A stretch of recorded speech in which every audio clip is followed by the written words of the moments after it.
Hello, cinema fans. We are the Cinema Joes again here. We're going to talk about now some of the top movies of the summer, 2014 summer. We're going to count down by the Oh boy. best opening weekends. That's not total gross, it's the opening weekend, so there's a distinction there. Let's just jump right into it then. At number 10, 10th biggest weekend of the summer, was How to Train Your Dragon 2. It made about $50 Oh, million in the opening weekend and is currently grossed about 175 million. So I know this is a big. and Noah loves rightfully this so. movie. Oh Yes, yeah. very happy to see it at number 10. So yes, I loved How to Train Your Dragon 2, partly because I loved the first How to Train Your Dragon, but also because How to Train Your Dragon 2, How to Train Your Dragon 2 is yet another DreamWorks sequel that is actually just as much worth your time and worth watching as the original film. And in that regard, I think DreamWorks stands in stark contrast to Disney, which has an awful, awful track record when it comes to doing sequels for their big movies. But DreamWorks, Shrek 2 was really good, Kung Fu Panda was really good. Yeah, I guess you're And now right. How to Train Actually, Your Dragon. I can't say I can think of a good Disney sequel except for Toy Story. Was that Disney or was that Pixar? That's Pixar. Oh, Pixar. I don't count that. I don't yeah. count that. All right. Fantasia 2000, kind of technically a sequel, if, But it's if you also really want. I feel like Disney's never is really any very original. They kind of just take classic stories and turn them into, a kid's retelling. Very few Well, exceptions to that rule. it depends. Like DreamWorks started out doing that.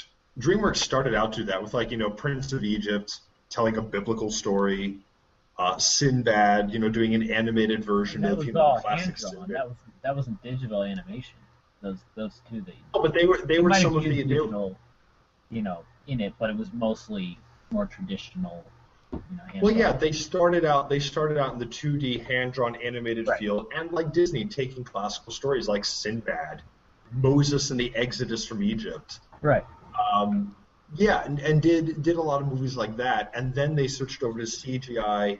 I think it was to differentiate themselves from Disney. Number one, they switched over to doing CGI, and number two, they started to focus on films that deliberately kind of critiqued or deconstructed both subtly in the case of like How to Train Your Dragon and not subtly in the case of Shrek, movies that sort of deconstructed a lot of the classic stories that Disney was becoming known for. Like Shrek was just an open-ended like riff on like all the classic Disney stories. Right. Interesting bit. This is the only. Well, I guess this is not uncommon. The only animated film to break the top 10 this year. I know, which depresses me immensely. Yeah. And I Um. think a lot of that had to do with the amount of action in the movie, hmm and there is a ton, and also the flying scenes. I think were another big And who doesn't love dragons? thing. Well, yeah. I mean, it's a movie.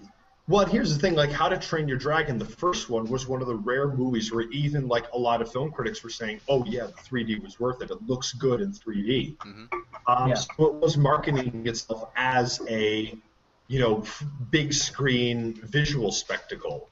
Right. You know, so I think that's another thing that was a big draw for it. I think that is a big reason that it was so financially successful. It was coming on the backs of, How to Train Your Dragon is now considered by a lot to be one of the better DreamWorks movies.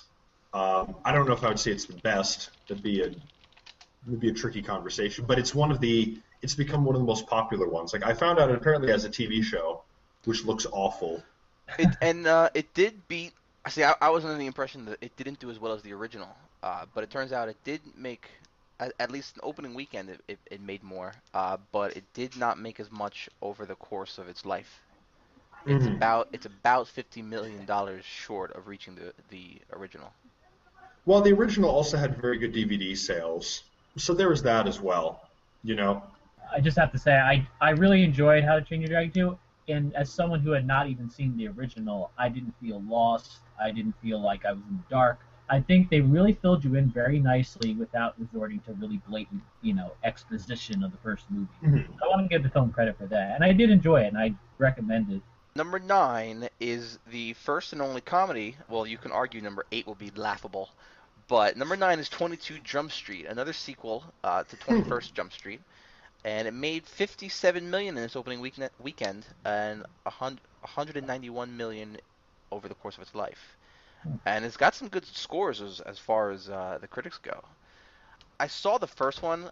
It's a lighthearted buddy cop film, and I can definitely see why it appeals to so many people. So I'm happy to see it here. I wonder if we'll get a 23 Jump Street. I think we can expect that in a couple years. But really, no surprises there. What about you guys? I've not seen either film, but I think after seeing the very positive reception that this got, as being an actually like decent comedy sequel to another very successful comedy, which is also incredibly rare these days. Yeah.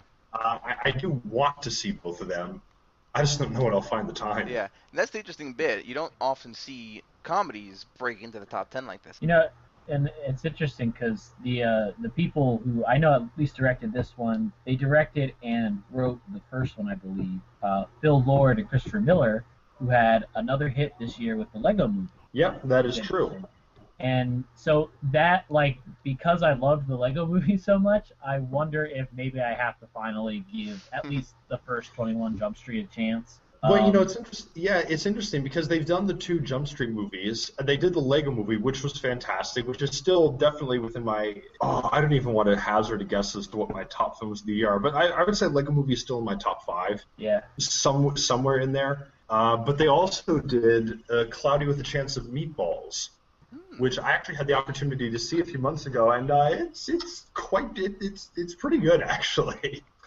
I was very pleasantly surprised by that. There were a lot of that was also a very funny movie that sort of kind of defies a lot of your expectations. Yeah, and I think it's interesting because this kind of movie, which I wouldn't normally go to see because of the people behind it, I think makes it interesting. However, that said, I do want to say that I know people who saw this one who liked the first one and didn't really like this one. Mm-hmm.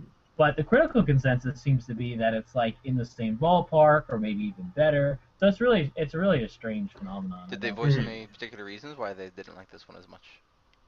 I guess they felt like it was trying to ape the first one too much. Mm-hmm. Kind of like they were Hangover. trying to. Yeah, exactly. Yeah. But then some critics were remarking that it was actually commenting on the first one. Like the sequel was commenting on the first one, and in the very nature of being a sequel, that somehow that made it like they were actually kind of riffing on that fact. Like the fact there was a sequel to a movie that most people didn't think was going to be successful in the first place. Very true, yeah. That's a good point. So, yeah, haven't seen it, but I can't speak to the quality of the movie, but I don't know. Yeah. Who knows, maybe one day. Yeah.